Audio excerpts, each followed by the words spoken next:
Let's talk about what happened last night to get us to this point. Torrey Smith, Dion Dawkins on the show. Bucs, Eagles, Tampa.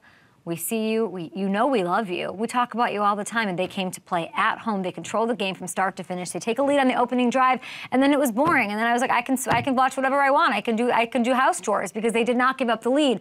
I like to think that I live on the TV show that gives Baker his due.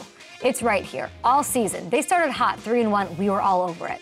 Baker quietly rewriting his narrative all season. We told you about it week in, week out, evolving as a human. We're cheering him on. Very little pickup on our social media, elsewhere for sure. They win the division title this year. NFC South sucks. It stinks. Listen to me. Sometimes you have to just go out there and freaking take it, okay? Sometimes no one will see what you're doing or what you're worth unless you are undeniable and you go take it. And that's exactly what Baker Mayfield did. 337 yards, 3 touchdowns last night. You just saw a couple of the highlights. This was a really special performance on a really massive stage. And Tampa's defense, by the way, give them their love. Todd Bowles was in his bag with these blitzes last night, driving Jalen Hurts and this entire Philly O-line insane all night long and keeping constant pressure on. He was able to take more chances without A.J. Brown out there. And he really kind of took advantage of that. I mean, once I saw the tush push get stopped, I knew it was over. Death by Vita Vea, people. It's all the more special because, and this is just like a bigger picture thing, like it or not, they're doing this on defense with Baker Mayfield especially. They're doing it in this big shadow, this hole, this crater that the GOAT left. I'm talking about the guy having dinners with Irina Shayk. I'm talking about Tom Brady. Baker had to do this after Brady. It's not easy. Look at New England post-Brady. They're in shambles. They're lighting everything on fire. This Bucs squad somehow turnover, new offensive coordinator, new often criticized and easy to punch around quarterback in Baker Mayfield. We know what he is, what his ceiling is. No. Here he is, and here we are to Detroit. They go. I like that. All right, let's talk about Philly. I don't want to talk about Philly. I happen to like Philadelphia. One of my favorite stops on our training camp tour months and months and months ago. I did not think we'd be sitting here in this situation. 1-6 finish for Philly after a 10-1 start. The math doesn't math. Torrey Smith's going to have to help me on this one. He won a Super Bowl with his team. What happened? With my little eye, I spy they just don't want to tackle. Is it that simple? Why would you not want to tackle?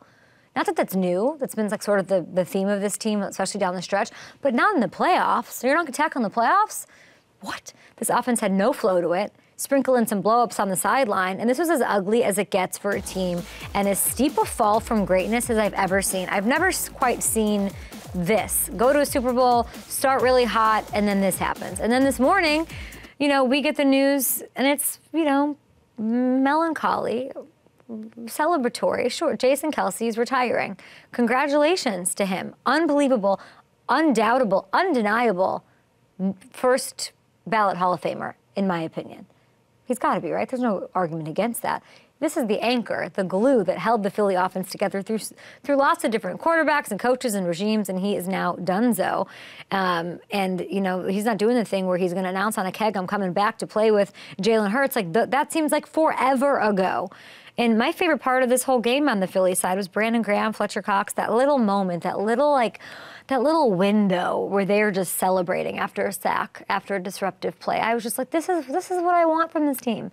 This is like how much fun this squad can be, how much history. And now we're all just like, is Sirianni going to get the rug pulled out from under him? Did it pull it under himself? How does this happen? He wouldn't comment on his job status, of course, after the game.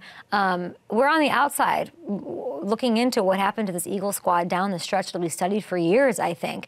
But it feels like, just the feeling, is that things fell apart inside that snow globe. You know, how did he lose the team? I'll ask Torrey, how did he lose the team this epically? And we'll get into that. We'll get into maybe some funny Kelce stories with Eagles Super Bowl champion Torrey Smith in a bit. But the situation in Philly is something to keep an eye on here. I sort of alluded to it yesterday as far as coaching things happening. I know Bill Belichick went and had his interview with the Falcons. I want to say to him, I love this for you. Why mess with having to deal with like the money of Dak and the whatever? Like go.